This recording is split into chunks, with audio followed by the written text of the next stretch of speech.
Je vous rappelle que le principe de ce programme, c'est qu'un curateur, une curatrice, en l'occurrence Laura Adler, invite quatre personnalités liées principalement à la littérature, mais ça peut être aussi à la philosophie, à l'esthétique.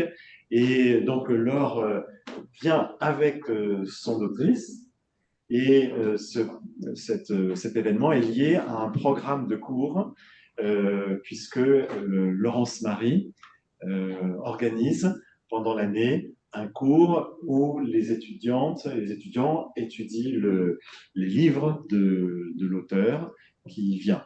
Donc ce soir, on recommence la saison et on est très très heureux d'accueillir, grâce à Laure, Brigitte Giraud, qui est écrivaine et qui a publié Vivre vite l'année dernière et qui a obtenu le prix Goncourt 2022. Donc pour nous, effectivement, c'est un moment important d'accueillir des écrivains et des écrivaines qui incarnent d'une certaine manière, je ne sais pas si c'est une tendance, en tout cas, incarnent la littérature française telle qu'elle est appréciée dans l'Hexagone. Donc Laure, merci mille fois de revenir chez nous. Tu es de la maison. C'est quand même toujours aussi une aventure. Tu es à la maison. C'est aussi une aventure parce que c'est quand même un voyage que tu fais pour Edmondou. Et je te remercie d'accepter de continuer avec nous. Je te laisse la parole.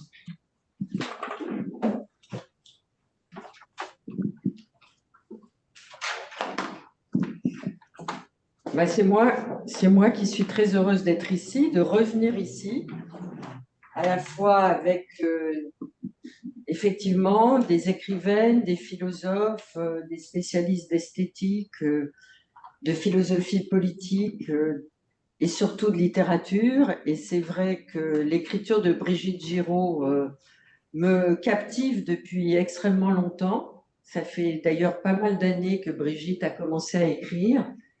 Et je voudrais la remercier d'avoir accepté de venir parce que, comme vous le savez peut-être, obtenir le prix Goncourt, c'est la joie pendant une journée et les autres jours, mais c'est aussi un enfer du quotidien pour les auteurs, car ils doivent faire un véritable marathon national, européen, international. Et Brigitte a un agenda depuis un an de ministre. Et elle a accepté de venir jusqu'à New York University pour parler de son œuvre littéraire. Donc, merci Brigitte, il faut que tu te mettes devant le micro, face à la caméra, parce qu'il y a des étudiants qui sont branchés aussi par cette caméra. Et donc, moi, je voudrais commencer par le commencement, par dire à quel point on peut se tutoyer. Dans la vie, on se tutoie. Mais pas à la radio, hein. Ben si, on remarque à la radio, je vous vois, mais... Bon, votre écriture, chère Brigitte, se caractérise, je trouve, à mon avis, dans le paysage littéraire français, par une intensité, un rythme, un tempo, un choix des mots, qui fait que depuis le premier texte, il y a maintenant, je crois, 35 ans, en gros, trentaine d'années. 1990. Ça fait combien? Bon, enfin, depuis pas mal de temps, il y a 25 ans, depuis 25 ans, vous avez réussi à imposer votre rythme. L'écriture est un rythme, l'écriture est un tempo, l'écriture est une scénarisation du réel, l'écriture est un déploiement des problématiques de l'histoire contemporaine, et ce, depuis le premier livre, La chambre des parents, mais avant, il y a eu une autre vie. Et cette vie-là aussi, elle est très intéressante parce que je pense qu'elle éclaire aussi votre écriture. C'est la vie de l'amour des livres. Je ne sais pas à quel âge vous avez commencé à lire, ce que vous avez commencé à lire, si vos parents vous avaient donné le goût de lire, mais ce que je sais, c'est que vous avez commencé avant l'écriture par être libraire. Comment et pourquoi? Merci pour l'invitation déjà, puis merci pour toutes ces questions. Alors, j'ai commencé à être libraire tout à fait par hasard. En fait, moi, mon entrée en littérature et ma relation au livre avant la relation à l'écriture est quelque chose qui n'était pas du tout prévu.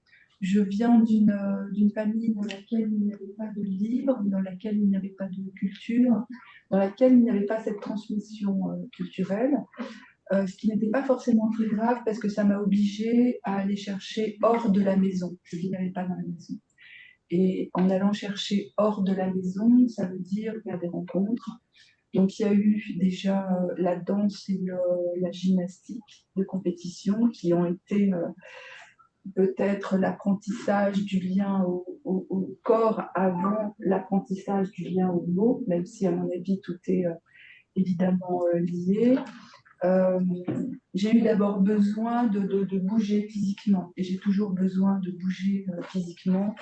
On en parlait tout à l'heure, j'ai fait une douzaine de kilomètres aujourd'hui autour euh, dans New York, mais c'est une recherche d'équilibre.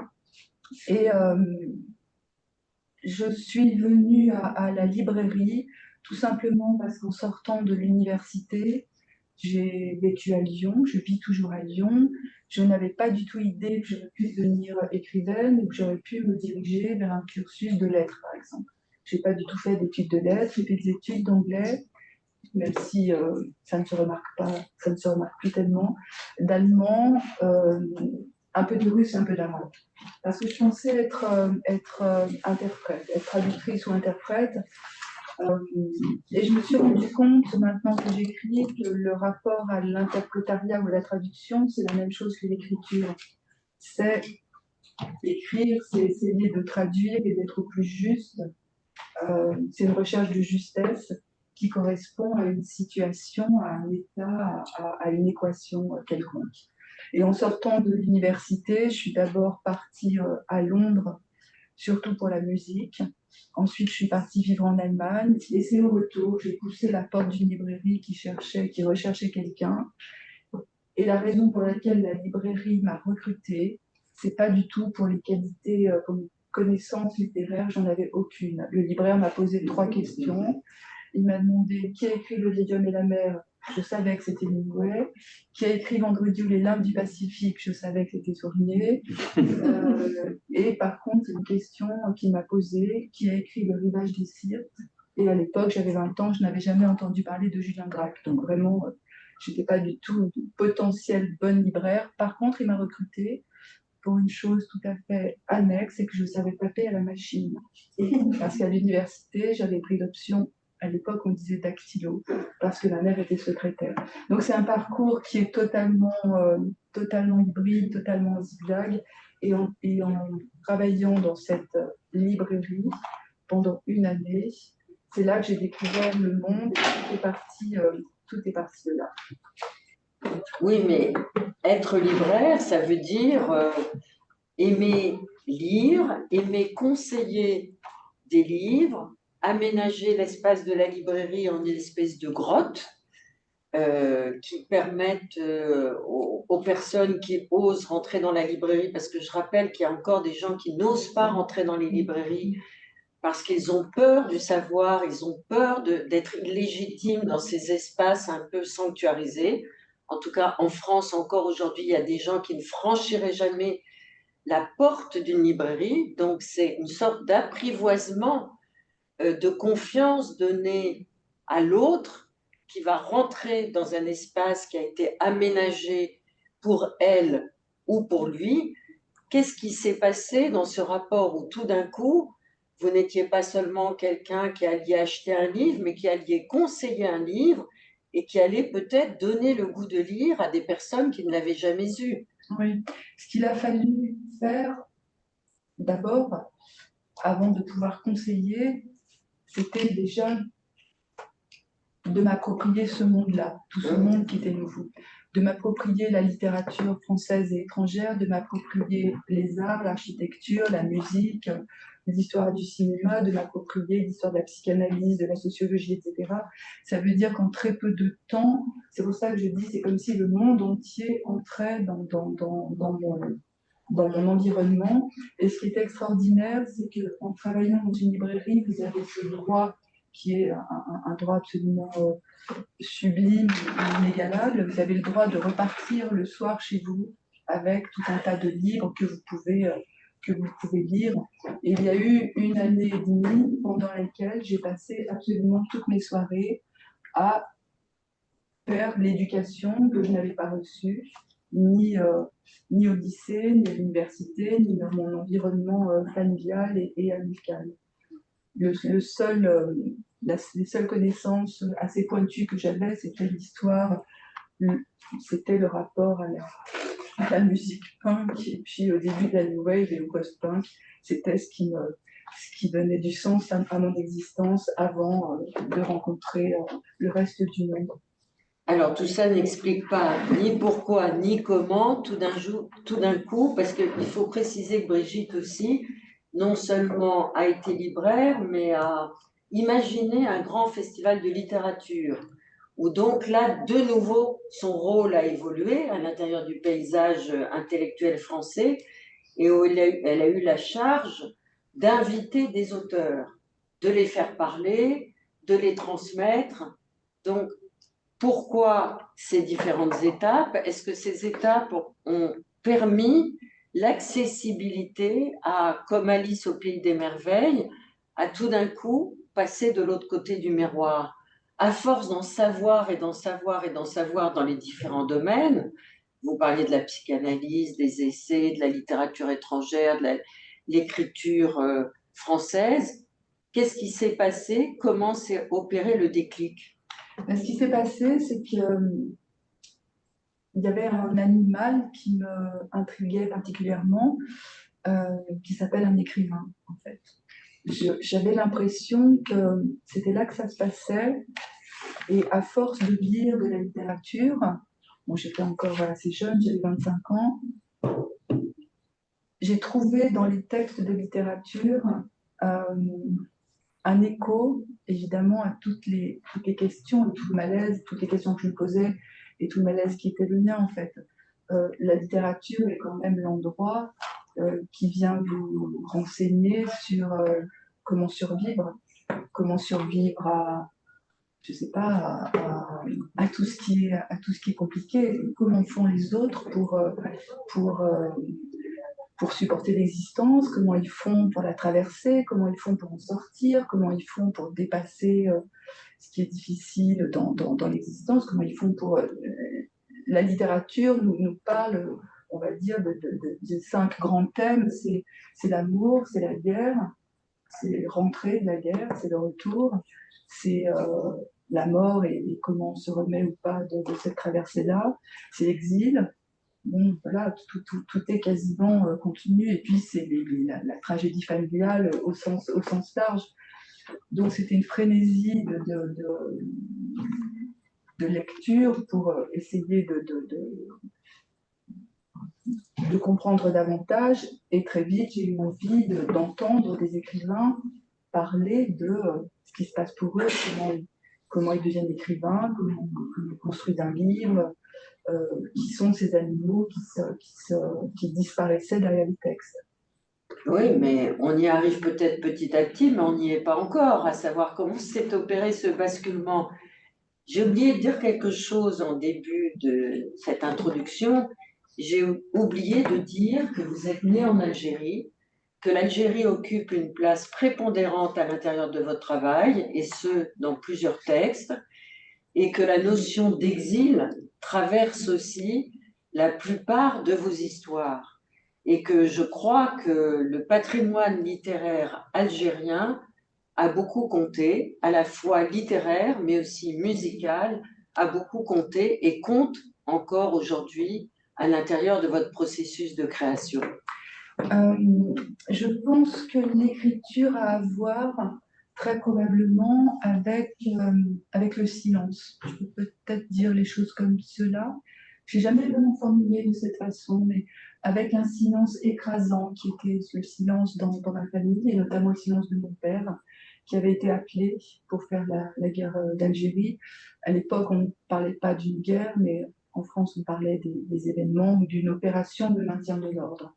Et je crois que c'est ce silence assourdissant qui me faisait comprendre de façon inconsciente qu'il y avait un énorme dérèglement, un énorme problème. Parce que je savais très peu de choses, je savais que je devais à ce déplacement de mon père, ma naissance en Algérie, mais je savais aussi que le retour de mon père, même si personne ne me l'a dit, je savais que ce retour avait occasionné chez lui une très lourde dépression et une hospitalisation. Et à l'époque, aujourd'hui, on parle peut-être un peu plus volontiers de psychologie ou de psychiatrie. Et à ce moment-là, c'est le début des années 60, nous étions avant ce qu'on appelle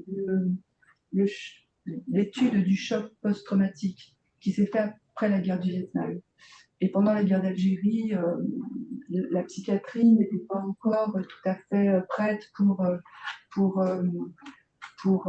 traiter, pour y comprendre quelque chose à ce type de traumatisme. Donc je pense que c'est quelque chose, ce vide-là, ce dérèglement, ce déséquilibre, ce mystère, est très probablement à l'origine d'un désir de vouloir comprendre. Je pense que l'écriture ne peut s'adosser qu'à un désir de vouloir comprendre. Mais pour autant, l'écriture a précédé tout ce dont je viens de parler. À 7 ou 8 ans, j'avais écrit un tout petit roman qui faisait 1 page et demie. Et quand je vois aujourd'hui ce petit roman que je n'ai jamais retrouvé, mais que j'ai encore en tête, je me dis que tout était contenu dans ces 40 lignes. C'était une maison à l'orée d'une forêt, il y avait un enfant, il y avait un père, il y avait une arme cachée dans la maison, il y avait une menace qui émanait de la forêt, il y avait un loup, et il y a un père qui tue. Mais au lieu de tuer le loup, il tue l'animal de compagnie de l'enfant. Je sais pas, à 8 ans, on ne sait pas d'où viennent ce genre de choses. Et aujourd'hui, je me dis que tout était là, de façon assez intuitive, assez inconsciente. Mais peu importe, il y a toujours eu ce geste d'écrire et ce désir de lire, mais même le journal. À ce moment-là, le fait de lire était quelque chose d'interdit à la maison. Je suis d'une génération où, pour les enfants, lire le journal était quelque chose d'absolument proscrit parce que le journal était l'endroit des dérèglements des adultes, c'est-à-dire l'endroit du crime, l'endroit du fait divers, l'endroit de la chose politique un peu occulte, l'endroit de l'accident, l'endroit de tout ce qui était menace et dérèglement. Donc il y a toujours eu cette attirance pour ce qui était caché, ce qui était interdit, ce qui était proscrit, et j'avais l'impression qu'évidemment que c'était là que ça se passait. Vous avez donc commencé à écrire pour briser le silence de votre père ou le silence du couple que formaient votre père et votre mère? Alors je ne sais pas, mais il est probable que ce soit les deux.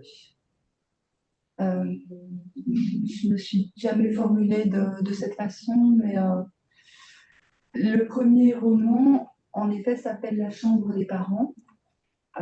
Aujourd'hui, ça me paraît une folie que de nommer un livre de cette façon. C'était avant que je sache énormément de choses sur le pourquoi du comment, de l'engagement dans l'écriture. Dans ma famille, à ce moment-là, la chambre des parents, évidemment, était la pièce qui était une pièce interdite.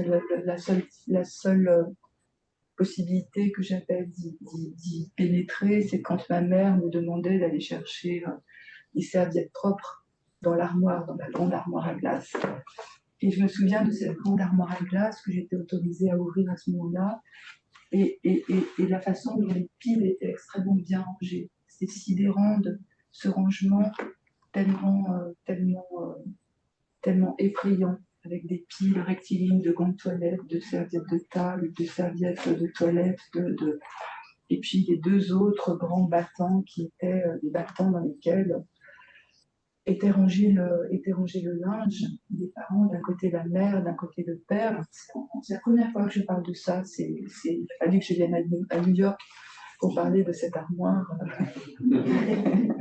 avec des tiroirs dans lesquels se logeait tout un tas. Voilà, c'était l'endroit, la chambre des parents, évidemment, c'est la seule pièce qui est totalement effrayante parce que c'est a priori la pièce de la conception, donc par définition, l'endroit qui est terrifiant pour un enfant. Et je ne sais plus de quoi nous étions partis, mais il n'empêche que ce premier roman s'appelle comme ça. Oui, le silence de la mère et le silence du père. Oui, c'était un silence terrifiant, en effet. Cette notion de stupeur et d'effroi, elle traverse beaucoup de vos livres. On reviendra sur la partie autobiographique. D'ailleurs, en relisant La chambre des parents, je me suis demandé quelle était la part autobiographique de ce texte. Et je me suis demandé aussi si l'écriture n'avait pas à voir avec cette volonté de déplier des choses qu'on a dans la tête, qu'on n'ose pas véritablement dénouer. Et tout d'un coup, les mots vont permettre, dans le processus même qui est d'écrire, de peut-être mettre à plat et de tranquilliser justement cet effroi intérieur qui traverse la plupart de votre texte. Alors, la chambre des parents, c'est un roman dont j'espérais qu'il n'ait rien d'autobiographique, qu'on n'y repère rien d'autobiographique. Ça ne veut pas dire que rien n'est autobiographique, hein, mais pour un premier livre, j'ai voulu faire un pas de côté très grand, justement pour couper cette question-là. C'est un livre écrit au jeu, c'est un homme qui parle, le jeu masculin.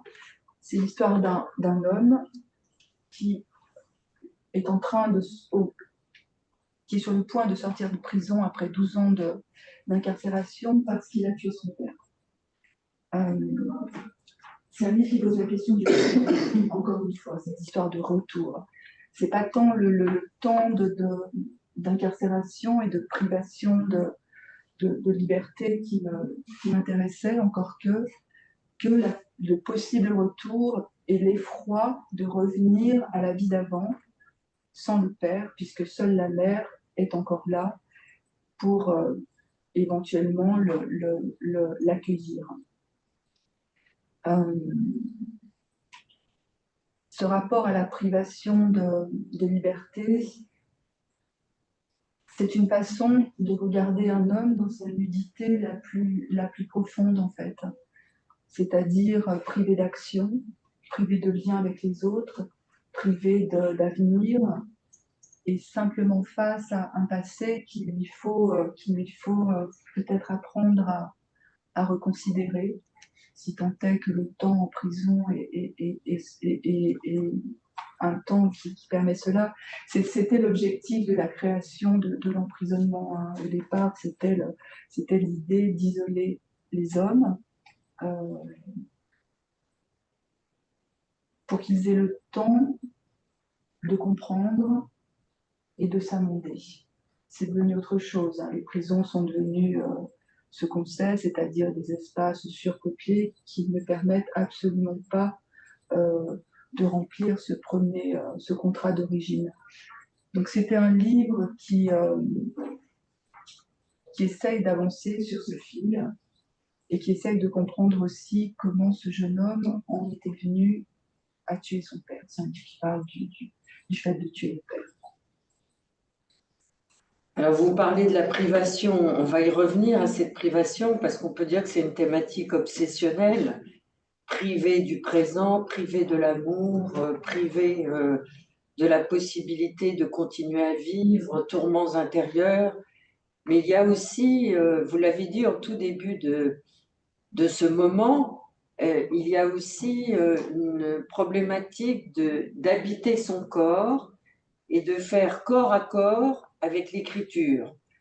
D'ailleurs, aujourd'hui, vous produisez pas seulement dans les librairies ou dans les cercles littéraires ou dans des émissions littéraires à la radio ou à la télévision, mais vous vous produisez aussi dans un festival de musique. Et c'est une nouvelle tendance, je trouve, très réjouissante de la scène française littéraire, que les écrivaines, d'ailleurs plus que les écrivains, je le note, ont de rythmer, d'incarner, de syncoper leur style littéraire en faisant des duos. Et ça, c'est vraiment absolument incroyable. Et ça rejoint un de vos livres qui s'intitule Avoir un corps. Qu'est-ce qu'avoir un corps? Qu'est-ce que le corps à corps avec l'écriture? Et qu'est-ce que l'écriture requiert du corps pour ne pas être décevante?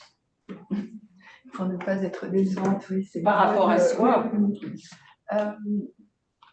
Alors moi, j'ai toujours eu l'impression de ne pas être une intellectuelle. Je ne suis pas une intellectuelle. Je suis quelqu'un. C'est une qualité peut-être, non? Je sais vous pas. Dites ça comment? Alors j'ai été longtemps complexée parce que je n'avais pas fait d'études de lettres et qu'il y a encore certains grands classiques que je n'ai pas lus, mais j'ai fini par comprendre que c'était pas si grave. Par contre, ce qui m'a vraiment habité, ce sont ce que je disais tout à l'heure, c'est-à-dire à la fois le lien à la danse, le lien à la gymnastique de compétition. Le mot, enfin, de dire de compétition, c'était important parce que ça veut dire que ce lien à la gymnastique est quelque chose qui a à voir avec l'écriture dans la recherche d'équilibre, dans la persévérance, dans le fait de repasser et de repasser et de repasser sur le mouvement pour finir par le styliser, pour finir par l'affûter et pour finir par en avoir moins peur en fait. Ce qui ressemble le plus à l'écriture, c'est tenter un exercice sur la poutre. C'est ce qui me vient vraiment, le rapport à la poutre et l'idée de ne pas tomber de part et d'autre du précipice. Écrire, c'est vraiment ça, hein. C'est l'idée de vivre, hein. La vie, c'est la même chose. Hein. Je ne fais pas tellement de différence. Donc évidemment, ce lien au corps veut dire, ça veut dire maîtrise, ça veut dire apprivoiser la peur. Et la gymnastique est quelque chose qui s'arrête, en tout cas pour ma part, que j'ai arrêté quand j'avais environ 16 ans, parce que c'est un âge où surgit tout à coup la conscience de la peur, la conscience que le danger existe. Et ce qu'il était capable de faire, ce qu'on pouvait être capable de faire sur une poutre ou sur des barres asymétriques ou en franchissant un cheval à partir duquel il faut sauter, ce qu'on peut faire à 12 ou 13 ans, il se trouve qu'à 16 ou 17 ans, beaucoup de gymnastes pourront vous dire, c'est quelque chose qui devient impossible parce que le corps change, le centre de gravité n'est plus le même et la conscience du danger, comme je le disais, est quelque chose qui vient vous paralyser. Donc je me suis beaucoup éloignée, mais en même temps, c'est déterminant dans mon cas. Donc ce livre, en effet, Avoir un corps, est un livre qui aurait pu s'appeler aussi Les premières fois. J'ai appelé Avoir un corps parce que j'avais conscience de cela en écrivant, mais c'est un livre qui met en scène tout un tas de moments de la vie quotidienne. J'écris toujours autour de choses très concrètes qui ont un lien avec la vie quotidienne, à partir du moment où l'enfant prend conscience qu'il a un corps. Donc la première scène, c'est une scène qui est autobiographique, comme quasiment tout le livre, où l'enfant a une fièvre très forte. En l'occurrence, c'était une scarlatine. Et l'enfant est obligé, face à la douleur, face à la peur de la fièvre, est obligé non, devient l'objet des adultes. Parce que quand on a ce type de... C'est la première scène, elle est très importante pour moi. Quand on a ce type de souffrance quand on est enfant, c'était au moment où la pénicilline venait d'être découverte et autorisée, il fallait subir 13 injections. Je me souviens du chiffre, je me souviens du contexte. Et ce dont je me souviens surtout, c'est que ces injections, c'était mon père qui me prodiguait. Donc ce n'est pas rien quand on a 6 ans, que c'est votre père. C'était mon père parce que pendant la guerre d'Algérie, pour ne pas tenir une arme, il avait demandé à faire une formation d'infirmier. Donc c'est en tant qu'infirmier qu'il a servi pendant la guerre d'Algérie. Et ensuite, cet homme a gardé un lien aux soins extrêmement étonnant. Donc à la maison, c'était lui qui savait ce qu'il fallait faire en cas d'indigestion, en cas de brûlure, en cas de fièvre, etc. Et ça veut dire qu'un enfant, une petite fille, en l'occurrence, à qui le père va faire 13 injections dans les fesses, c'est pas tout à fait rien, c'est quelque chose qui marque le corps et l'esprit. Et puis, il y a quelque chose qui allait de soi à ce moment-là, c'est qu'il ne fallait pas dire la douleur. Il fallait résister à la douleur pour être récompensé. Et donc, si l'enfant ne dit pas qu'il a mal, il est récompensé pour sa force de résistance. Et donc, son silence. Et ça en dit long quand même de l'époque, ça en dit long du rapport au corps, ça en dit long de l'intimité de la maison. Et c'est la scène qui ouvre ce livre. Et ensuite, le livre se déroule de cette façon, avec tout un tas de scènes qui mettent en scène à la fois la façon dont le corps et l'esprit entretiennent une relation ou une conversation tout à fait énigmatique. C'est ce qui m'a intéressée dans cette traversée, avec tout ce qu'on peut imaginer de la première fois qu'on est malade, la première fois qu'on arrive à nager, se maintenir à la surface de l'eau, la première fois, les premières fois, on en traverse toute l'existence. On parlait de la guerre d'Algérie. C'est encore une page de notre histoire qui n'est pas terriblement bien transmise, et on en voit les effets aujourd'hui, en ce moment même en France. Mais il y a des écrivains qui s'y sont affrontés. Je pense notamment à l'un d'entre eux qui a été notre invité il y a quelque temps, qui s'appelle Laurent Mauvigné, qui avait écrit sur ce silence aussi, sur cette absence de transmission, etc. Mais vous, dans votre travail, il y a une dimension corporelle. On parlait d'avoir un corps, on parlait aussi de cette respiration, vous parliez de cet exercice pour faire de la compétition jusqu'à l'âge de 16 ans pour être une athlète, peut-être présente un jour aux Jeux Olympiques, et puis tout s'est arrêté.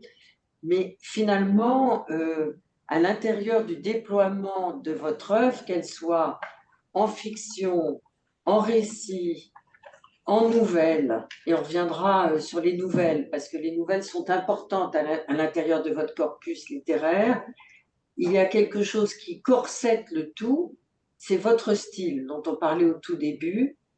Est-ce que vous vous revendiquez d'un certain féminisme? Est-ce que vous vous revendiquez d'une écriture dite, entre guillemets, féminine ou féministe? Féminine, non, je ne crois pas. J'écris, je ne sais pas si ma façon d'écrire a un lien avec le fait d'être une femme. C'est certainement parce que ça fait partie des différentes. Oui, mon identité passe par cela également, évidemment.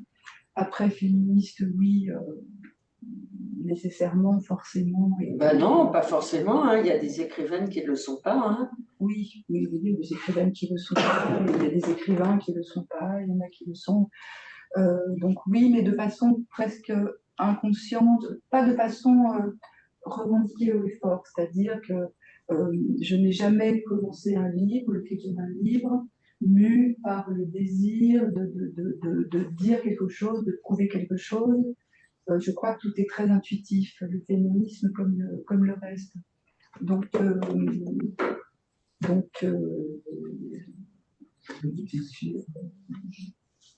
pour vous, c'est une évidence. Oui, c'est une évidence parce que le féminisme est une évidence, comme le fait de ne pas être raciste, comme le fait de... Enfin, pour moi, tout est évidence, oui. Alors, oui. Justement, les évidences sont quelquefois des choses qui sont difficiles à démontrer. Et à l'intérieur de vos livres, Brigitte Giraud, il y a une dimension politique, je trouve, en tout cas de transmission du savoir de notre passé le plus douloureux. Les problématiques politiques, je parle de la dictature au Portugal, par exemple, je parle aussi du passé du nazisme, je parle des résistants, je parle des héros, je parle de courage. Quelle est la portée politique et celle historique de votre engagement en littérature? Alors, ce qui m'intéresse plus que tout, en fait, c'est la manipulation des peuples. C'est vraiment cette chose-là. Ce sont les dominants et les dominés, et de voir comment on fabrique des opinions, comment on fabrique des dominés, comment on fabrique du conditionnement. Le livre qui parle de... On est en plein dedans en ce moment, ça tombe, absolument. Ça tombe bien. Si la littérature pouvait nous aider à penser l'horrible. C'est terrible en effet.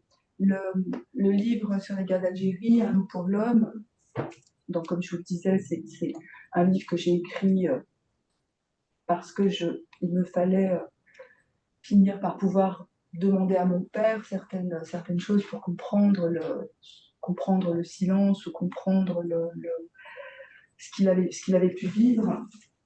Et avant d'oser lui poser des questions, évidemment, il a fallu que je me documente et que je sache tout ce qui était possible de savoir sur la guerre d'Algérie avant d'oser poser une seule question à mon père. C'est difficile de questionner son père. Ça se fait pas comme ça. C'est pas forcément un droit donc ça m'a pris une vingtaine d'années pour avancer doucement, et pendant ce temps, je me faisais une culture la plus large possible autour des enjeux de la guerre d'Algérie. Et pour comprendre la guerre d'Algérie, il faut comprendre la colonisation, et pour comprendre la colonisation, il faut comprendre Charles VIII, il faut comprendre Napoléon et la campagne d'Égypte. Voilà, l'histoire, par définition, fonctionne de cette façon, ça ne s'arrête jamais. Donc ça m'a pris très longtemps. Pour être assez brève, ce qui fait que les hommes qui sont rentrés, puisque encore une fois c'est le retour qui m'obsède, qui sont revenus d'Algérie, je parle pour ceux qui ont été appelés, c'est-à-dire qui sont allés à leur corps défendant. Si ces hommes n'ont pas pu parler, parce que quasiment tous sont restés silencieux, c'est qu'à mon avis, il y avait vraiment plusieurs facteurs. Il y avait le fait que pour parler à quelqu'un, il faut que ce quelqu'un ait envie d'entendre. Il y avait une société à ce moment-là qui n'était pas du tout prête à entendre quoi que ce soit. Il fallait retourner au champ, il fallait retourner à l'usine, et puis il fallait surtout ne pas témoigner de ce qui venait de se passer. Mais ce silence est dû aussi au fait que ces jeunes gens ne savaient rien de ce qui se passait en Algérie quand ils ont été appelés, en tout cas ceux qui n'étaient pas politisés, ce qui était le cas de mon père. La plupart venaient de campagnes, de petites villes de province. Ils ne savaient pas du tout ce qui les attendait et n'avaient pas du tout idée de qui était le Félaga, c'est-à-dire le combattant, quelle était cette révolution à l'œuvre, et n'avait pas du tout un sentiment belliqueux vis-à-vis d'une population qu'ils ne connaissaient pas. Et ce qui m'intéressait, c'était de voir comment l'armée a essayé de faire monter en eux un désir d'aller en découdre, pour parler proprement, en les faisant attendre dans des chambrées, en mettant en place des faux attentats, ou en leur mettant le nez sur des vrais attentats, etc., etc. Ce qui a été compliqué pour eux, c'est qu'ils sont devenus, malgré eux, ils sont restés 2 ans et demi, ce qui est un temps très très long, ils sont devenus, malgré eux, des salauds, des héros, des traîtres, des lâches, ou certains ont peut-être pas grand-chose à se reprocher, mais le dénominateur commun de tout cela, c'est qu'ils ont tous vu des choses épouvantables. Ils y ont parfois participé, mais quand on voit quelque chose épouvantable qu'on ne peut pas arrêter, qu'on ne peut pas stopper, qu'on ne peut pas enrayer, on est face à une impuissance très grande et cette impuissance fait de vous un complice. Et ça, c'est quelque chose qui me frappe tout le temps, y compris quand je marche dans Paris et quand je vois des gens qui dorment à même le sol. Le fait de ne pas pouvoir faire quelque chose, mais d'être témoin, un témoin impuissant, fait de soi un complice. Et je pense que ce rapport à la complicité est en partie responsable du silence. Le sentiment d'avoir été trahi par une nation, par un corps d'armée. Pour les autres livres, en effet, il y en a un qui parle d'un exil suite à la dictature de Salazar.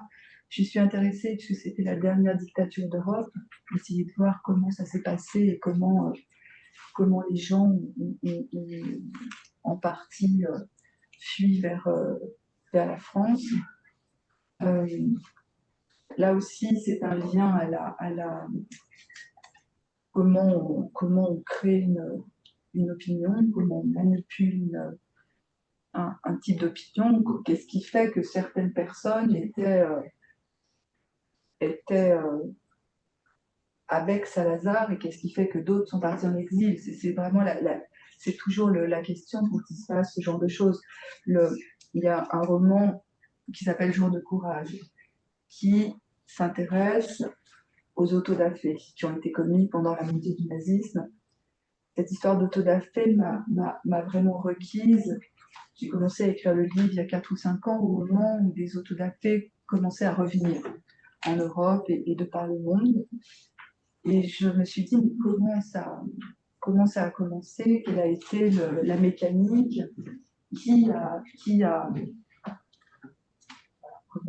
Comment la propagande, Goebbels, etc. Et je me suis rendu compte d'une chose assez que tout le monde ne sait pas et que je ne savais pas davantage, c'est que c'est pas tant les nazis qui ont commencé à aller saisir des livres dans des bibliothèques et dans des librairies et dans des instituts, que les étudiants eux-mêmes qui n'étaient pas obligés de le faire, mais qui ont commencé à le faire pour appartenir à. C'est-à-dire, c'est ce rapport aux ailes aussi qui m'a beaucoup intéressée. Le premier autodafé nazi qui a été commis, c'est celui de l'Institut de sexologie de Magnus Hirschfeld. Alors voilà, est-ce que vous pourriez parler de Magnus Hirschfeld, que j'ai découvert grâce à vous à l'intérieur de votre texte, et qui est inconnu des livres d'histoire, et qui est une personnalité très importante de la scène européenne? Ouais, quelqu'un d'extrêmement intéressant, dont l'œuvre a été traduite et publiée chez Gallimard. Ce qui veut dire qu'il y a eu un moment où il était tout à fait recommandé et possible de lire Magnus Hirschfeld. Donc Magnus Hirschfeld, c'est un médecin allemand, juif, qui est né à la fin du 19e, qui a été le premier homme, le premier médecin sur la planète à œuvrer pour l'égalité homme-femme et pour la défense des droits des homosexuels. Il a œuvré pour faire supprimer le paragraphe 175 du Code pénal allemand qui criminalisait l'homosexualité entre hommes. Il a créé à Berlin un institut de sexologie dans lequel il y avait une très grande bibliothèque avec 30 000 volumes qui avaient attrait à la sexualité sous des formes à la fois littéraires, poétiques, sociologiques, anthropologiques ou psychanalytiques, etc. Et il y avait 300 000 photographies, une immense collection de photographies. Et le premier autodafé a été commis avec les livres de cet institut. Lui-même, Magnus Hirschfeld, donnait des conférences dans le monde entier autour de la sexualité, de la sexologie. Il a été passé à tabac par les nazis, ça a été il s'en est sorti de façon il a eu beaucoup de chance. Il est parti aux États-Unis donner des conférences, il n'a jamais remis les pieds en Allemagne, et ensuite il s'est réfugié dans le sud de la France, à Nice, où il est mort. Il était en train de traduire certains de ses livres. Il serait mort de chagrin, entre guillemets. Alors, quand on sait aujourd'hui ce que peut être le fait de mourir de chagrin, on imagine l'enfer que cet homme a pu vivre. Je suis allée voir il n'y a pas très longtemps la maison qu'il habitait sur la promenade des Anglais, et il est enterré au cimetière rocade de la ville de Nice. Et c'est vraiment un précurseur, parce que c'est quelqu'un qui m'a... Ouais, dont le parcours m'a bouleversée. Il y a un livre qui vient de sortir, là, sur la recherche. Oui, et il y a Paul B. Preciado qui est en train aussi de commencer à essayer d'enseigner l'œuvre de ce monsieur qui ressurgit des limbes de l'histoire parce qu'il a été tout d'un coup, on ne sait pas pourquoi, marginalisé alors qu'il était central. Et donc, je m'interroge quand je vois l'étendue, parce qu'on l'a dit rapidement, mais on va venir peut-être aussi à vivre vite, quand je vois l'étendue de la nature de vos textes dans différents domaines, donc fiction, récit, nouvelles, essais, rythme, tempo, etc., qu'est-ce qui commande la thématique du nouveau livre? Qu'est-ce qui fait que ça va parler de la dictature portugaise? Qu'est-ce qui fait que ça va parler de la transmission du savoir et de la nécessité de connaître des grands intellectuels européens dans les années 30? Qu'est-ce qui se passe à l'intérieur de votre cerveau pour qu'un livre commence? Alors, ce qui m'a intéressée notamment dans le fait d'écrire autour de Magnus Hirschfeld, j'aurais pu faire une biographie ou j'aurais pu faire un roman qui le met en scène. Mais ce qui m'intéresse dans ce lien à l'histoire, et ce lien à l'histoire qui tourne mal, ce lien à la manipulation, tout ce qu'on a dit avant, c'est le rapport à la transmission. Ça va être le maître mot, en fait, dans tout ce que j'entreprends. Magnus Hirschfeld, j'ai choisi de mettre en scène un étudiant, un lycéen d'aujourd'hui, Livio, un jeune homme qui a 17 ans, et qui, pendant un cours d'histoire, ce cours d'histoire en terminale autour de la transmission des mémoires, et notamment de la mémoire du nazisme, enfin de la montée du nazisme, choisit de faire un exposé sur les premiers autodafés. Et en faisant cet exposé sur les autodafés, sans jamais parler de lui, sans jamais dire je, il va raconter l'histoire de Magnus Hirschfeld et il va faire ce qui peut s'apparenter à un coming out. Et c'est ça qui m'intéressait, c'est-à-dire comment aujourd'hui, qu'est-ce qu'on fait de l'histoire, qu'est-ce qu'on fait du plus jamais ça, hein, il y a toutes ces formules, plus jamais ça, on continue de défiler dans la rue et de scander des slogans, et on se rend bien compte, hélas, que ces slogans ont une portée qui est extrêmement limitée ou qui est extrêmement impuissante.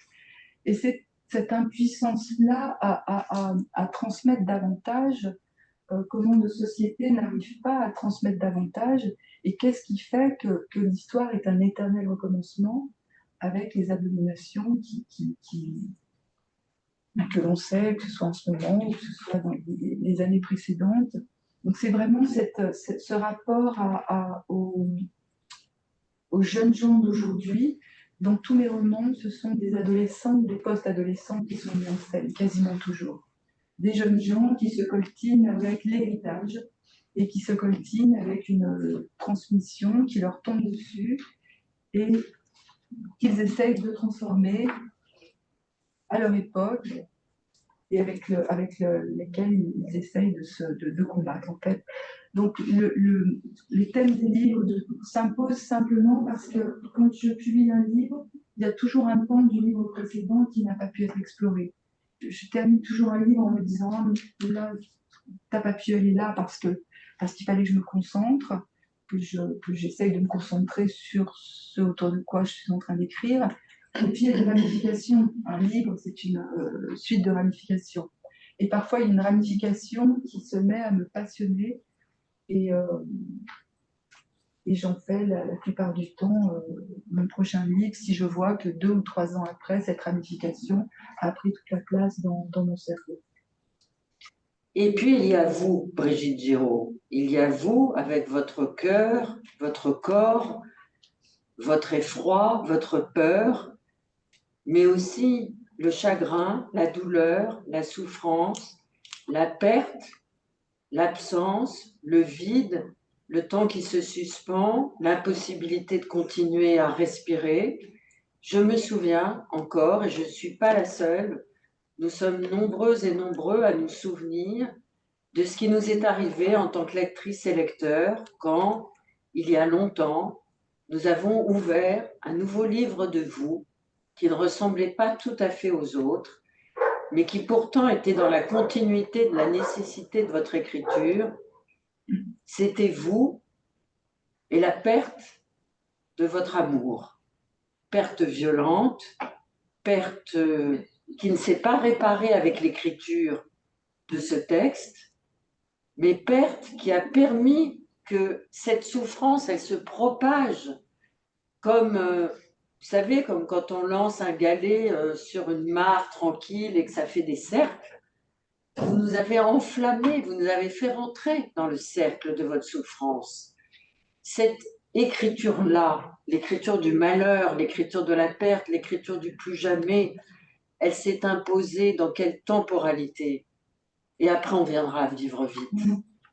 Alors, il y a eu un récit, en effet, qui s'appelle À présent, que j'ai publié en 2001. Alors que j'avais déjà publié 2 livres. J'avais déjà publié La chambre des parents et Nico. Et c'est important de dire que je ne suis pas devenue écrivaine après avoir vécu la mort de mon compagnon, qui est mort dans un accident de moto en 1999. Donc à présent, c'est 2 ans après l'accident. Il s'agit d'un accident qui n'a pas de cause apparente et qui est d'une brutalité, puisque la mort a lieu quelques heures après l'accident. À présent, j'ai compris aujourd'hui que c'était un livre que je peux qualifier de la sidération, de la déflagration, un livre du chaos, un livre écrit 1 an et demi, 2 ans après, qui dit très simplement, c'est un livre très bref, qui fait même pas 100 pages, qui dit très simplement au temps présent ce qui se passe quand vous êtes obligé de résoudre cette équation totalement folle qui est d'être totalement effondré et j'allais dire morte, je trouve pas d'autre mot, à l'intérieur de soi, alors que visiblement rien n'est perceptible de l'extérieur.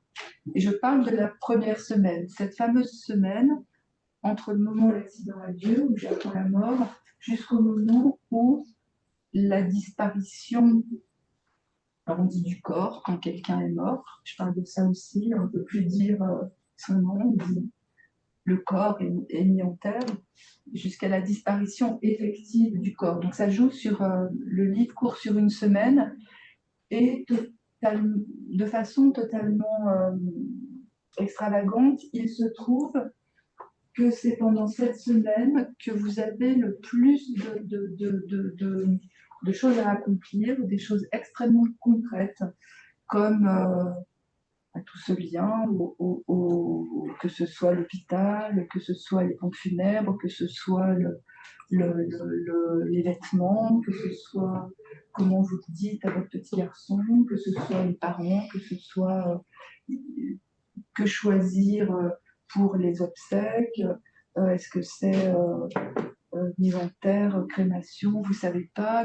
Donc c'est action, action, action. Donc là on est dans le mode de la gymnaste qui fait double salto arrière, puis ça, et puis ça, et puis ça, et puis ça, et puis ça, et qui y arrive.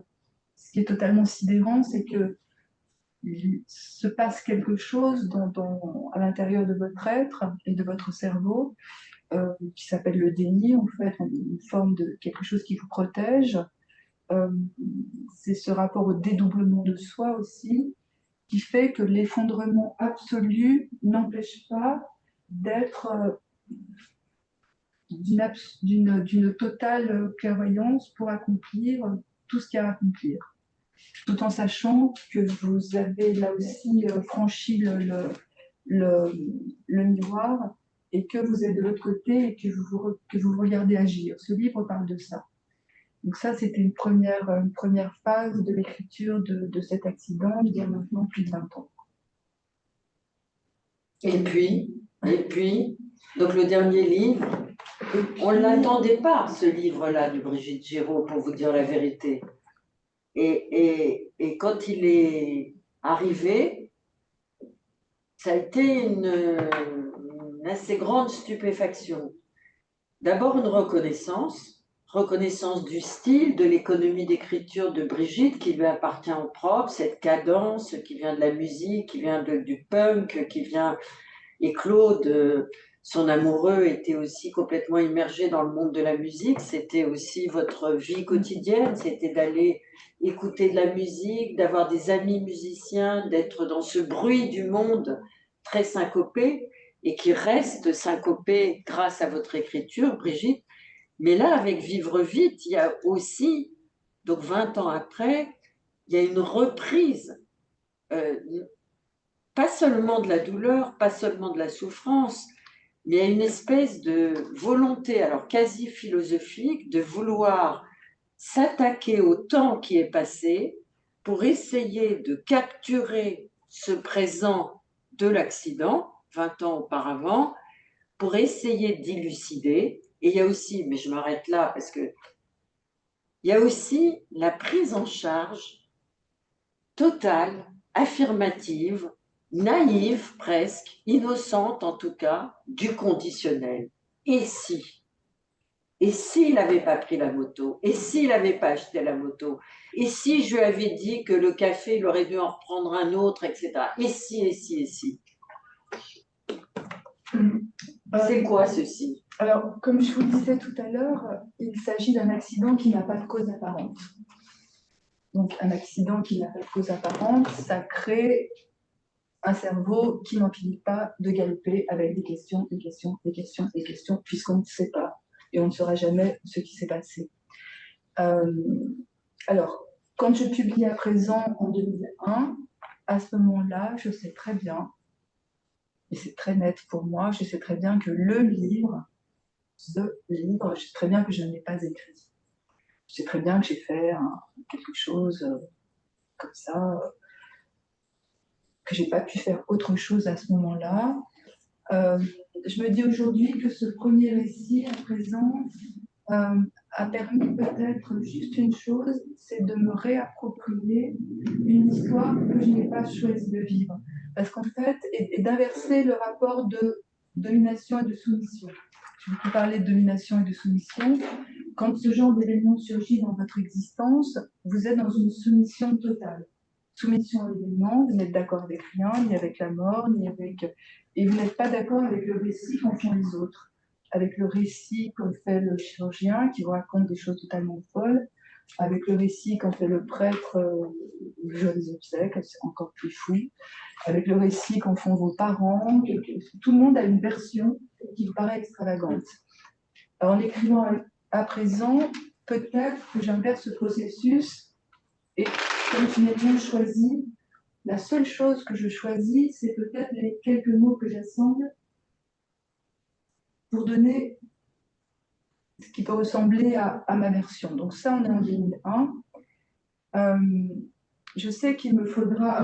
en 2001, je ne sais pas que j'écrirai un autre livre, mais je sais que je n'ai pas écrit le livre. Et puis, petit à petit, le temps passe, j'écris d'autres livres qui mettent en scène de façon invisible le lien à l'absence, le lien à la perte, le lien, le deuil que je transpose à l'infini, mais sans jamais parler de moi directement.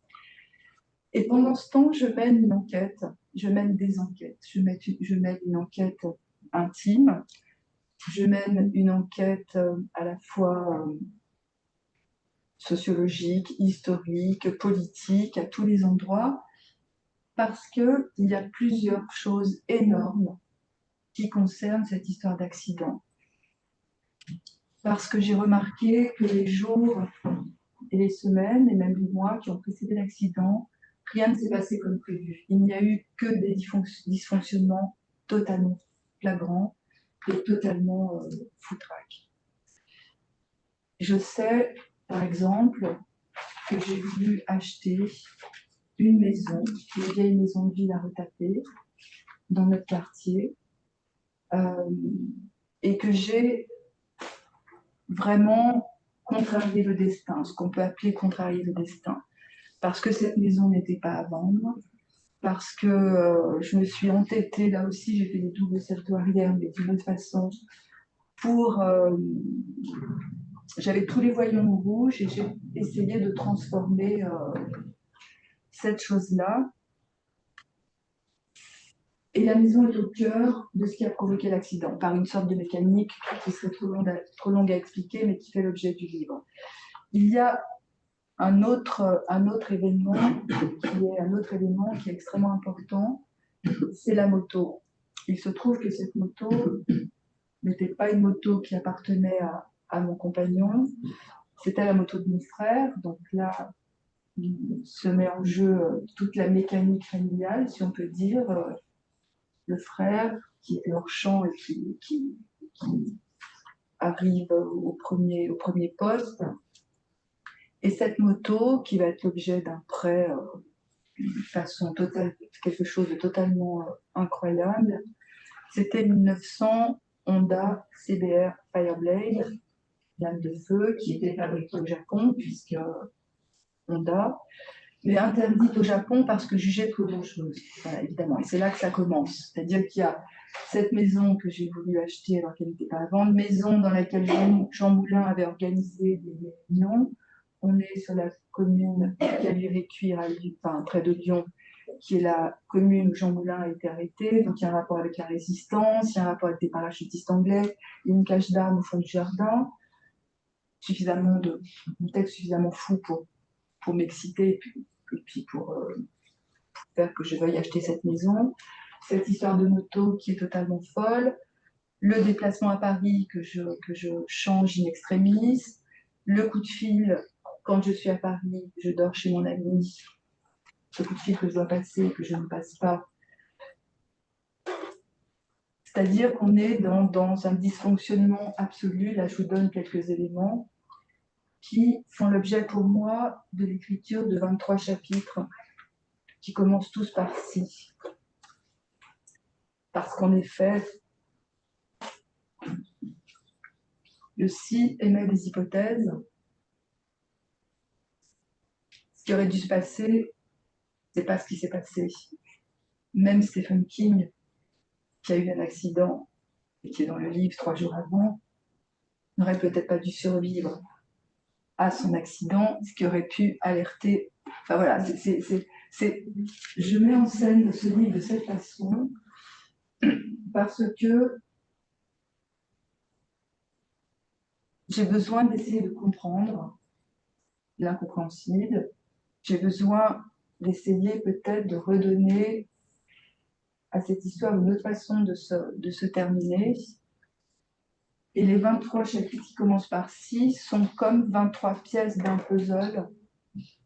Et si une seule des pièces du puzzle ne s'emboîte pas, l'accident ne peut pas avoir lieu. On est dans une mécanique qui est une suite de dominos qui vont s'abattre les uns sur les autres. C'est comme un arbre généalogique qui va inexorablement déboucher sur la catastrophe. Et c'est un livre qui me permet de questionner qu'est-ce que le couple, qu'est-ce qu'une famille, qu'est-ce qu'une relation à un frère, qu'est-ce que la technologie, qu'est-ce que la fin du XXe siècle avant le saut dans le grand trou numérique, qu'est-ce que les traités commerciaux qui permettent d'importer des véhicules en Europe, qui est Tadao Baba, cet ingénieur japonais plein de zèle et totalement passionnant. Comment est-ce qu'il a travaillé, comment il a mis en place, comment il a mis au point ce moteur tout à fait sidérant. Et c'est un livre qui parle de nous autres, en fait, qui parle de la façon dont nous sommes tous reliés. J'en parle très mal, en fait. Je me rends compte que... Je ne suis pas sûre que vous en parliez mal, mais je me demandais aussi si ce livre vous avait échappé. parce qu'à nous, lectrices et lecteurs, il est contagieux par une charge magnétique, c'est-à-dire que nous y avons notre place, nous, lectrices et lecteurs, à l'intérieur de ce texte, parce que vous nous faites participer de l'idée assez magique, parce qu'en fait, bon, tout ça, c'est de la surinterprétation, assez magique, vous nous faites participer de l'idée magique qu'il est là, Claude, que l'écriture peut le ramener. Il est là au moment où il s'arrête au feu rouge, avant que l'accident ait lieu, qu'il s'engage sur le périph', il est là. Il a été là. Il a été là, et il se trouve que la mort fait qu'il n'est plus là. Et donc, je me suis demandé si l'écriture, pour vous, dans ce livre vraiment sidérant, c'était la possibilité de vous réassurer qu'il avait bien existé et aussi de continuer une conversation avec lui, avec les mots. Oui, c'est une bonne question. Alors, quand j'ai commencé l'écriture de ce livre, j'avais pas du tout en tête, j'avais pas du tout conscience que ce livre soit aussi le portrait d'un homme. Un portrait en creux, si on peut dire, parce qu'il n'y a jamais eu projet d'écrire un livre sur lui. D'ailleurs, ça m'aurait totalement, j'aurais trouvé cela inconvenant, donc je ne l'aurais pas fait. C'est aussi un livre, c'est tout bêtement une histoire d'amour. Là aussi, si je m'en étais rendu compte avant de commencer à écrire, je crois que j'aurais jamais osé le faire. Mais c'est vrai que si j'ai mis 20 ans pour écrire ce livre, c'est que ce livre me faisait peur. Parce que ce livre explore le concept de responsabilité, voire de culpabilité, puisque moi je suis impliquée, je me vois agir, j'agis. Il y a un rapport à l'ironie du sort, mais il y a quand même des actions dont on est responsable les uns et les autres, sans savoir qu'elles vont conduire à l'inévitable. C'est bien le drame de nos existences. On veut bien faire et la somme de nos actions va déboucher sur quelque chose qui parfois est terrible. Parfois, c'est le contraire. Hein. Ce livre questionne évidemment, il y a plusieurs concepts. Il y a le hasard, le destin. Le hasard, c'est un mot qui vient de l'arabe, hein, qui veut dire, dans certains pays arabes, un jeu de dés.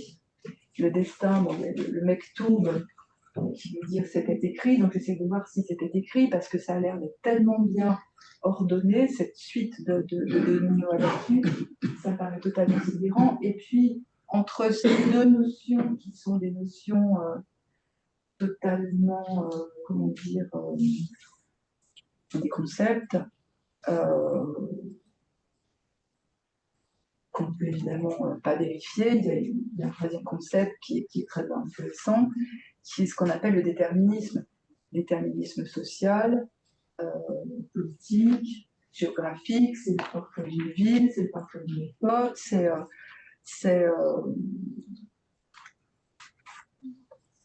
un livre qui parle de gentrification, qui parle de transfuge de classe, qui parle de comment on circule dans une ville, comment ont été inventés les feux rouges, comment tout cela s'anime. Et donc, il m'a fallu 20 ans pour oser écrire ce livre parce que il fallait que je fasse émerger toutes ces vérités. Et comme on le sait, la vérité fait peur. Donc, je reportais ce livre, il fallait que je sois à la hauteur. Il fallait que je sois à la hauteur de cet homme. Il fallait que je sois à la hauteur de l'histoire d'amour. Il fallait que je sois à la hauteur littérairement parlant. Donc, j'attendais. Et puis, il y a eu un moment dans le livre où j'ai plus eu le choix parce que cette maison dans laquelle j'ai emménagé seule avec mon fils de 8 ans, puisque l'accident a eu lieu 3 jours avant l'emménagement. Cette maison, je l'ai d'abord détestée, prise en grippe. Je me suis d'abord battue contre les éléments, contre les cloisons, contre les baies vitrées, contre les chiens dans le jardin. Enfin, c'était d'abord quelque chose de très physique, là aussi. Et puis, petit à petit, j'ai appris à l'apprivoiser, à la rénover et à commencer peindre, à en faire un lieu de vie. Et puis au bout de 20 ans de vie dans cette maison, les promoteurs ont commencé à prendre le quartier, à se saisir du quartier. Et il a fallu que j'admette que j'allais être mise dehors encore une fois, comme nos histoires d'exil à l'un et à l'autre. Donc c'est encore repartir, être obligé de me projeter ailleurs. Et comme vous le savez, quand vous êtes obligé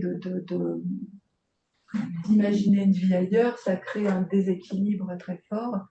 Et c'est ce déséquilibre qui m'a donné la première phrase et les premières phrases, puisqu'écrire est une façon de rechercher l'équilibre, comme je le disais tout à l'heure. Et puis, il y a une chose très simple et très concrète quand on doit quitter une maison. On doit d'abord la vider. Il y a beaucoup de littérature qui parle de ça, de vider les lieux, vider une maison. Vider une maison, ça veut dire faire un inventaire des objets, ça veut dire faire des cartons. Et inventorier les objets, il y a aussi des objets de l'autre qui sont là. Il y a encore évidemment des guitares, des instruments de musique, des amplis, des collections de disques. Donc c'est encore une fois se questionner pour savoir ce qu'on garde, ce qu'on jette. C'est quelque chose qui est un concept très littéraire qui m'intéresse beaucoup, dans la chose la plus concrète. Et donc tout cela fait que l'écriture a généré un moment où je ne pouvais plus reculer. Bon, ben, je vais demander, on pourrait continuer longtemps, merci infiniment, mais vous avez sans doute des questions à poser à Brigitte. C'est la première question qui est toujours la plus difficile. Ah. Oui.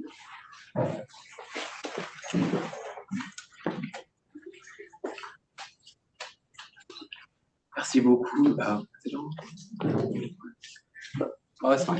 Merci beaucoup d'avoir partagé tout ça avec nous et merci aussi d'avoir inscrit une ville qui n'est pas souvent dans la littérature, qui est celle de Lyon. Parce que moi, je suis né à Lyon, donc c'est toujours intéressant. Mais je me demandais, ma question, c'était surtout par rapport au succès du livre. Parce pour tous les artistes qui sont en musique ou en littérature ou en peinture, on parle souvent de la peur de l'échec. Mais je me demandais s'il y avait aussi une peur du succès ou une pression du succès et comment le succès du prix Goncourt avait influencé ou pas peut-être votre écriture, votre projet. En fait, quand j'ai écrit le livre, je ne savais pas du tout quel serait son destin, si je peux dire. Et quand on écrit, ce n'est pas des questions que je me pose, j'essaye de trouver le mot juste, de trouver la bonne articulation, de trouver le bon enchaînement de phrases. Et donc, c'est quelque chose qui est vraiment absent de mon temps d'écriture. Pour autant, quand on écrit, il serait faux de dire qu'on n'a pas envie d'avoir des lecteurs et d'avoir le plus de lecteurs possible. Ce qui a été totalement sidérant quand ce livre a eu le prix Goncourt, c'est que très peu de temps après, quand je commençais à en parler beaucoup, je me suis demandé à un moment si je n'avais pas fait une bêtise, parce que si j'ai reporté aussi ce livre aussi longtemps, c'est que j'avais peur de quelque chose d'inconvenant ou pourquoi pas de quelque chose d'obscène, et notamment le chapitre qui est un des derniers chapitres du livre, qui est celui de la dernière journée. Parce qu'en fait, les semaines et les années précédentes, c'est un temps dont j'ai été le témoin. J'ai toujours été là, pas très loin, j'ai pu observer quasiment tout ce dont je parle. Puisque ce livre est un compte à rebours qui court de 20 ans, du moment où on se rencontre jusqu'au moment de l'accident. Donc c'est un compte à rebours qui court sur une vingtaine d'années. Mais par contre, il y a un moment où je n'étais pas là, qui est cette dernière journée, puisque j'étais à Paris. Et là, il me fallait faire une forme de reconstitution pour essayer de comprendre à la fois la trajectoire, mais le moment où il quitte le bureau. Et je n'osais pas écrire cette journée parce que j'avais peur que ce soit... j'ai mis beaucoup de temps à m'autoriser à le faire. Alors quand je dis m'autoriser, j'entends m'autoriser. La langue, est quelque chose d'extraordinaire. Et par exemple, cette dernière journée, comme Claude était journaliste pour le journal Le Monde en ce qui concernait la pop culture, la pop musique, et il dirigeait aussi la discothèque municipale de Lyon. Forcément, une grande partie de son travail, c'était de faire des écoutes. Et j'imagine, au moment de quitter le bureau, on sait très bien qu'un accident, c'est un rapport, c'est une histoire de quelques secondes à quelques secondes près. Donc, j'essaye d'imaginer des choses qui sont sans doute totalement irréelles, mais qui ont quand même du sens. J'essaye de mettre du sens là où il n'y en a pas, justement, donc je me raccroche à tout un tas de choses. Et par exemple, dans ce chapitre-là, je me dis, s'il écoute Don't Panic de Coldplay 3 minutes 14 avant de partir, c'est pas la même chose que s'il écoute The Urge de Death in Vegas 5 minutes 45. Voilà. Et j'ai passé beaucoup de temps, l'écriture a été aussi l'exploration de tout ce temps. Et voilà. Et à un moment, quand je parlais du livre, le temps qui a suivi le concours, il y a eu un moment où je me suis dit, mais j'ai peut-être fait une bêtise parce que le journaliste, à un moment, m'a parlé de Claude, l'a nommé, et c'est fou. Je me suis dit de nommer quelqu'un qu'on ne connaît pas. C'est normal, puisque c'est moi qui ai donné l'autorisation, en quelque sorte. Et je me suis dit, mais finalement, est-ce que tu n'as pas fait de lui un personnage? Et j'ai eu un moment d'effroi. Et puis après, je ne sais pas aujourd'hui, mais c'est une vraie question. Merci beaucoup. Je voudrais raconter une anecdote, mais qui n'en est pas vraiment une. Je ne sais pas si tu t'en souviens, Brigitte. C'était quelques jours avant les délibérations du prix Goncourt. D'ailleurs, on est exactement un an après, hein, quasiment jour pour jour. Et j'étais à la radio un soir, tard, dans le hall de la radio, sur le côté où il y a des fauteuils et où on peut travailler. Et je t'ai vu passer. Et puis tu es repassé une heure après, dans l'autre sens, mais tu ne m'as pas vu passer comme la première fois, mais tu m'as vu, tu étais avec ton attaché de presse et j'étais en train de travailler. Et j'ai demandé à ton attaché de presse, alors comment ça se passe? Et elle m'a répondu, c'est une amie, hein, elle s'appelle Soisic, c'est un personnage du monde littéraire français, un personnage extrêmement intéressant sur lequel d'ailleurs il faudrait écrire un bouquin. Et elle m'a dit, Soisic, et je voudrais bien avoir l'explication ce soir à New York, elle m'a dit, tu sais, Brigitte, elle est persuadée qu'elle va l'avoir. Et à ce moment-là, c'était pas évident. Alors pourquoi tu étais persuadée d'avoir le prix Goncourt quelques jours avant? C'est fou que Soisic t'ait dit ça. C'est peut-être elle qui était persuadée. Il n'y avait pas de superstition, il n'y avait pas de... Bon, sûrement pas, non. Ah, c'est étonnant ça. On va lui demander alors. Non. Alors, je vois qu'il y a d'autres questions. Oui, vous parliez tout à l'heure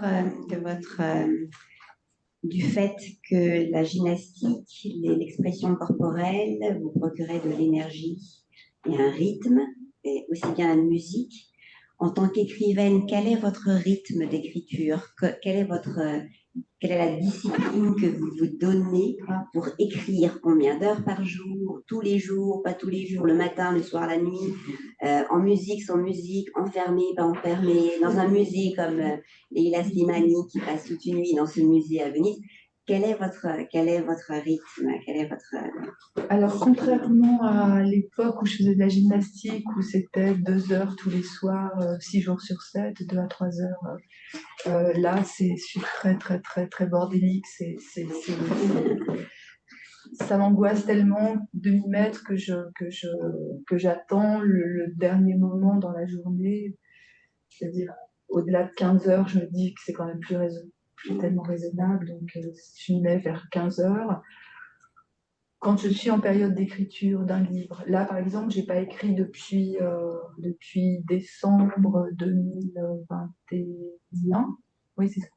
Donc, ça fait bientôt 2 ans que je n'ai pas écrit. Donc là, la question ne se pose pas. Je fais d'autres choses et ça me va très bien.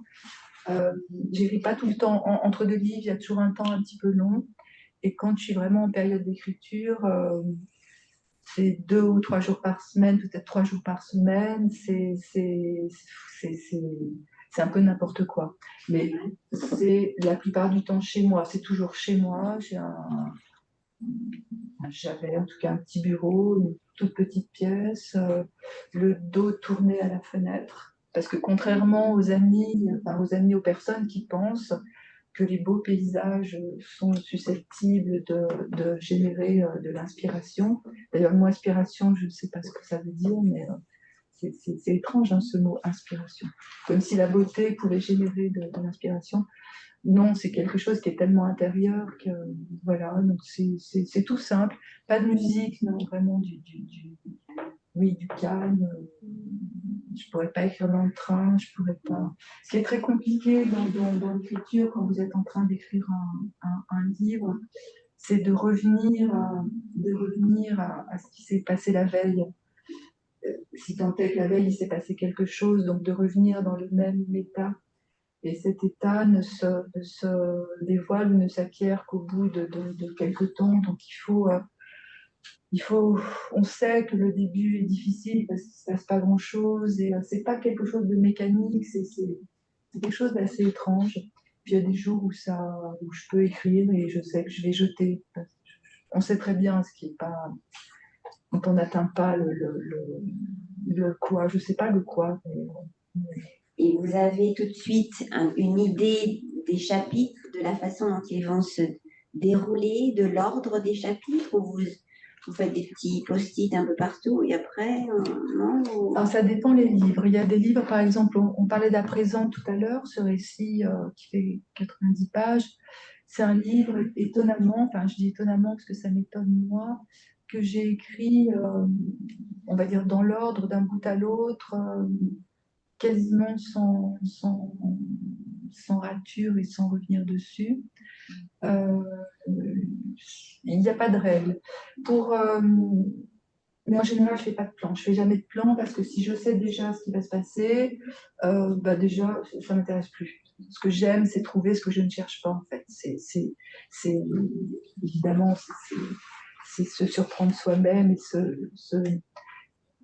faire tous ses pas de côté. Pour vivre vite, j'arrivais pas à entrer dans l'écriture aussi parce que j'avais pas la forme. Je trouvais pas la forme. Je savais pas comment. J'arrivais pas à trouver le bon tempo, le bon endroit, le bon angle. En plus de la peur que suscitait l'idée d'écrire ce livre, j'avais besoin de savoir comment l'écrire. Et là, je me suis épaulée au travail des plasticiens Fischli et Weiss. Je ne sais pas si vous les connaissez, c'est un duo l'un d'entre eux est mort, un duo de plasticiens suisses qui ont travaillé dans leur atelier sur ce qu'ils ont appelé der Läufe der Dinge, le cours des choses. Et ils ont mis en scène une suite d'objets qui s'animent les uns à la suite des autres et qui entraînent ce qu'on peut appeler la suite domino ou le fameux destin en fait. Par exemple, vous jetez une petite bille dans un rail, la bille va tomber dans un bol d'eau, l'eau va déborder, va créer une rigole, cette rigole va entraîner une petite turbine, etc. C'est assez fascinant et j'avais ces petits films parce qu'ils ont filmé leurs installations. On trouve ces petits films sur YouTube. Et J'avais vraiment ces films en tête. Je me suis dit que la mécanique, parce que ce qui a conduit à l'accident, c'est exactement cela. Et quand j'ai eu cette mécanique en tête, ça m'a permis de me rassurer et de pouvoir asseoir chacun des chapitres.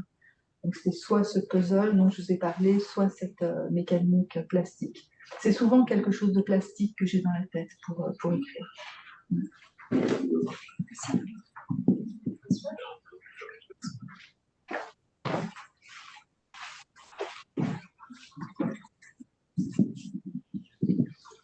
Tout d'abord, je voulais vous remercier d'être présente ici parmi nous aujourd'hui. Donc, je fais partie de la classe machine à écrire, donc j'ai passé les dernières semaines à lire votre livre et j'étais vraiment très stupéfaite. C'est la première fois que je lis un livre d'une telle structure. Mais j'ai une question. Vous venez de dire que lors de l'écriture, vous l'avez utilisé pour vous découvrir vous-même, pour découvrir ce puzzle, pour le déchiffrer. Mais je voulais savoir, comment espérez-vous que les lecteurs seront touchés ou influencés par votre livre? Ou quel message voudrez-vous qu'on tienne par votre livre, nous les lecteurs et lectrices? Alors, merci pour votre question. Je vais peut-être vous surprendre, mais quand j'écris, je ne pense pas tellement au lecteur et je ne veux rien dire de particulier. Enfin, je n'ai pas en tête quelque chose un message à transmettre au lecteur.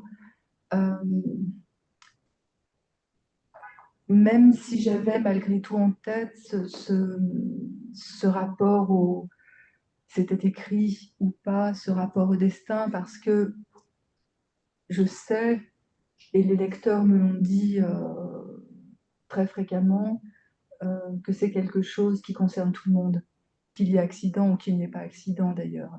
C'est-à-dire que chaque fois qu'il se passe dans nos vies quelque chose d'extraordinaire, c'est-à-dire quelque chose qui n'aurait pas dû avoir lieu, ça peut être deux personnes qui se rencontrent alors qu'ils n'avaient absolument rien pour se rencontrer. Il est toujours très intéressant de voir la mécanique qui a fait que telle personne et telle autre personne se sont trouvées au même endroit, au même moment. Ça, c'est quelque chose qui me fascine, que je voulais explorer. Ce que je n'avais pas vu venir en écrivant ce livre, c'est la façon dont nous sommes tous reliés. On m'a beaucoup dit que ce livre était un livre de l'intime, avec un côté parfois péjoratif lié à l'intime, notamment quand c'est une femme qui écrit. Quand c'est un... Enfin bon, je ne vais pas en dire davantage. Et bien pour moi, l'intime ne m'intéresse que quand il est relié au collectif. L'intime, ça ne veut rien dire. On est...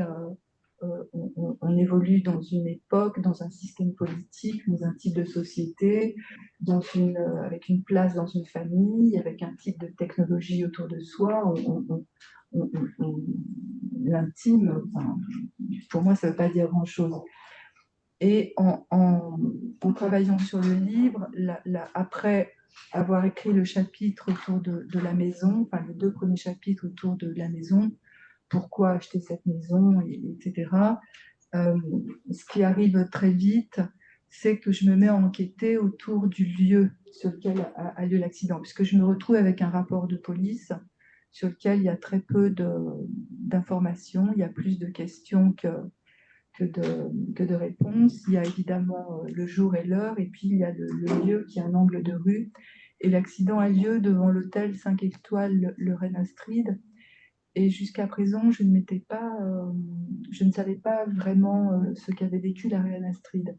Donc je me mets à enquêter sur sa vie et je me rends compte qu'elle est morte elle-même dans un accident de voiture alors qu'elle avait 27 ou 28 ans, une voiture conduite par son époux, le roi Léopold de Belgique. Et je me dis, tiens, l'endroit d'accident est pas anodin. Donc je continue mon enquête et le livre se déroule de cette façon. Et je me rends compte en effet que nous sommes tous reliés. C'est pour ça qu'apparaît Paco Rabanne, c'est pour ça qu'apparaît Stephen King, c'est pour ça qu'apparaît le naturaliste Émile Guimet, etc., etc., et l'ingénieur Tadao Baba. Et ça me plaît beaucoup de voir cette chaîne humaine, en fait, qui n'auraient rien à faire ensemble, mais qui sont dans un lien qui sont reliés les uns aux autres. Et ce livre est finalement peut-être une recherche de partenaires. C'est un lecteur qui m'a dit ça une fois. Peut-être que c'est une recherche de partenaires parce que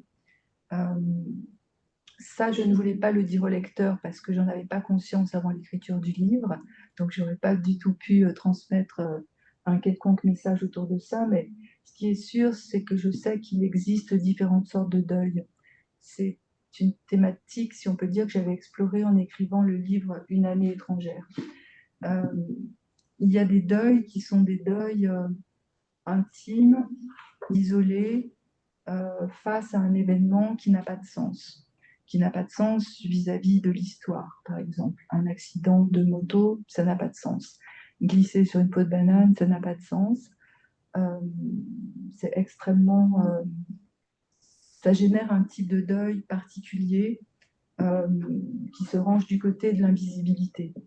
Et puis, il y a d'autres deuils qui sont liés à quelque chose qui a du sens, même si c'est un sens épouvantablement obscènes vis-à-vis de l'histoire, qui sont des deuils liés à une guerre, à un bombardement, je pense au 11 septembre, je pense au Bataclan, je pense à ce qui se passe en ce moment au Moyen-Orient. Ça veut dire que ces deuils peuvent être...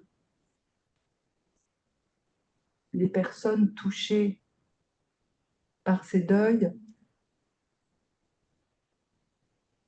peuvent être reliées par une forme de... Je ne veux pas prononcer le mot de communauté parce que ce n'est pas le mot qui convient, mais ça veut dire qu'après ces événements, il y a enquête, il y a parfois procès, et il y a possiblement commémoration. Ça veut dire que ça génère deux types de relations, enfin deux, il y en a 50 000 hein, de relations au deuil. Et peut-être que Vivre vite était une façon inconsciente de rechercher une communauté totalement foutraque, totalement bancale, totalement de mauvaise foi aussi, parce qu'il y a beaucoup de mauvaise foi dans ce livre. C'était peut-être une des recherches inconscientes.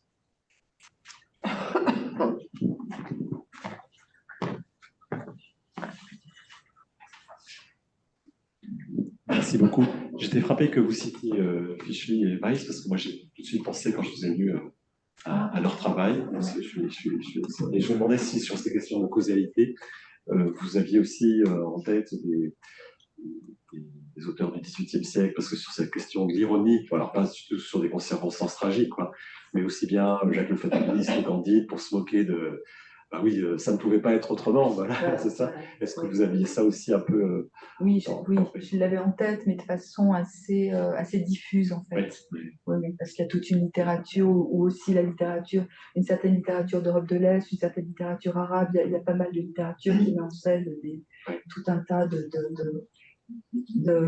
comment dire, d'actions relativement, entre guillemets, burlesques, même un lien à Buster Keaton ou Charlie Chaplin, ça peut même faire écho de ce point de vue-là. Oui. Il y a quelque chose de paradoxal parce qu'on se dit, voilà, finalement, si, et finalement pour dire que ça ne pouvait pas être autrement. Finalement. Parce que je ne sais pas si vous savez aussi que bon, il y a un courant historique aux États-Unis qui travaille sur, voilà, refaisons l'histoire avec une hypothèse.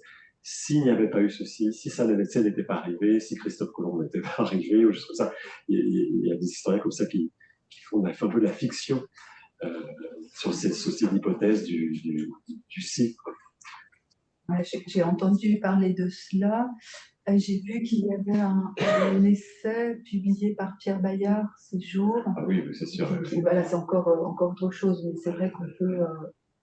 c'est vrai, de toute façon, c'est la base même de nos existences, en fait.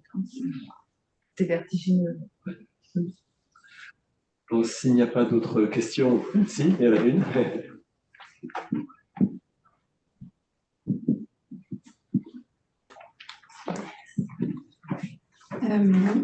Oui, d'abord, une première remarque. Je remercie la personne qui a posé la question sur le processus d'écriture, parce que je trouvais ça super intéressant que vous disiez que 2 ans après l'accident, vous aviez écrit un très court livre. comme si c'était une nécessité très urgente et qu'aujourd'hui vous avez pris le temps comme un impératif, mais qu'en fait vous avez dit que vous alliez repousser l'écriture, comme si en fait la nécessité de l'écrire était depuis toujours, mais que vous avez réussi à maîtriser un peu ce timing-là. Et moi, ma question, c'est est-ce que l'écriture de ce second livre sur cet événement vous a fait du bien?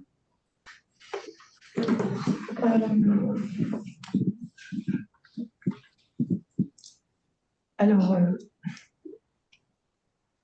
en fait, je ne crois pas. Je n'envisage pas l'écriture de cette façon. Je ne me pose pas la question, en fait. Ce livre, c'est une tentative obsessionnelle de comprendre l'incompréhensible, de mettre du sens là où il n'y en a pas, comme je l'ai dit. On peut être écrivain que si on est obsessionnel, hein, de toute façon, me semble-t-il. Peut-être que la seule vertu de l'écriture de ce livre a été de borner, peut-être borner la folie. Alors, folie au sens obsessionnel, justement.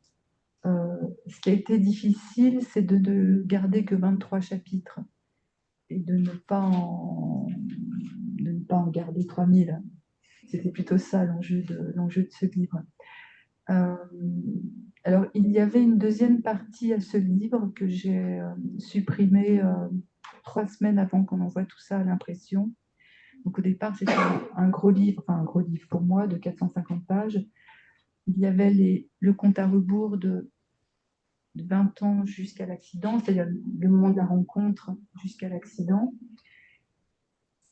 Ensuite, il y avait, on va dire, 6 à 8 pages blanches qui figurent le temps de la déflagration, ce rapport à la douleur pure qu'il est impossible d'écrire. Enfin, je pense qu'il n'est pas possible d'écrire cela.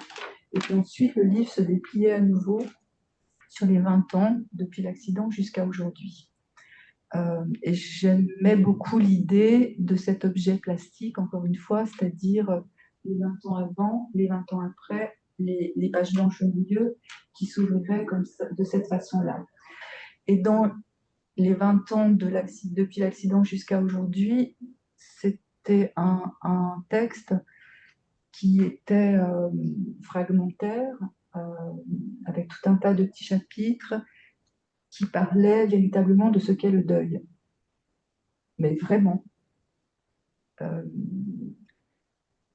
Dans lequel le mythe autour de la résilience, alors c'est pas forcément un mythe, mais c'est aussi un mythe, dans lequel j'allais assez loin dans tout ce que je pouvais évoquer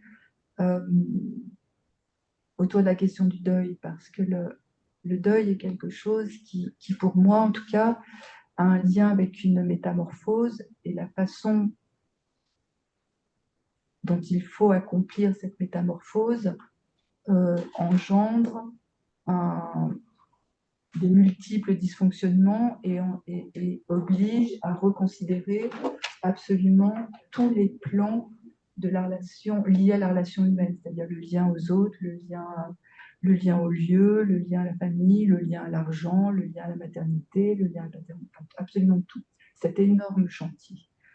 Le deuil dans d'autres civilisations, enfin, c'était un chantier important. Et puis, je me suis dit que c'était peut-être encore trop tôt, donc j'ai eu peur tout à coup. Je me suis dit non, mais là, je me suis embarquée trop tôt, trop fort, trop vite dans quelque chose qui finalement n'a pas été publié. Donc j'ai du mal à répondre à votre question, mais en tout cas, je parlais dans cette deuxième partie des fameuses étapes du deuil, qui sont données très fréquemment dans des livres de psychologie ou de développement personnel ou que sais-je, qui sont une espèce qui sont là pour rassurer les sociétés entières, pour dire vous inquiétez pas, ça va aller. Et j'essayais de tordre un peu le cou à tout cela, parce qu'il y a énormément à dire. Et c'est un chantier absolument passionnant. Et c'est quelque chose que je n'ai jamais lu véritablement, donc je voulais m'y atteler. Merci. Bon, je crois qu'il faut que ça arrive à un moment donné. Le mieux, c'est ensuite de lire. Je vous signale que la librairie Albertine, merci Myriam Brinen, a apporté des livres de Brigitte Giraud que vous pouvez acheter dans l'entrée.